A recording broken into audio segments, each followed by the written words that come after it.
श्रीमंदिर जाई महाप्रभु दर्शन सानिध्य नेले भारतीय क्रिकेट टीम तीन स्पिनर। इंग्लैंड विपक्ष सीरीज रे भारतीय क्रिकेट स्क्वाड रे सामिल तीन स्पिनर बोलर अक्षर पटेल, वरुण चक्रवर्ती और वाशिंगटन सुंदर आज श्रीमंदिर रे महाप्रभु दर्शन सानिध्य नहीं।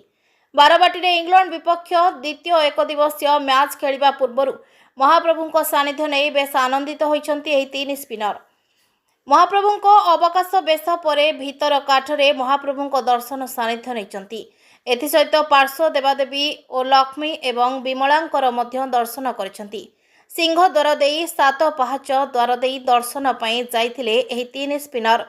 सिंह द्वार ठारे तांको श्रीमंदिर प्रशासन पक्षरु भव्य स्वागत करा सह कड़ा सुरक्षा मध्य दर्शन पाई निया जाइथिला। तेबे मैच पूर्व यह एक सकारात्मक वातावरण सृष्टि करिबो। पूर्वर 2011 क्रिकेट वर्ल्ड कप पूर्व भारतीय क्रिकेट टीम सदस्य दर्शन पाई पुरी आसीथिले। यह परे आउ अन्य क्रिकेटर को देखा मिल नथिला बोली तांकु दर्शन कराइथिबा सेवायत कहिसंती। तेबे इंग्लैंड विपक्ष मैच सह आगामी चैंपियनशिप ट्रॉफी पाई मध्य महाप्रभु टीम पाई सहाय हेबे बोली कहिसंती सेवायत।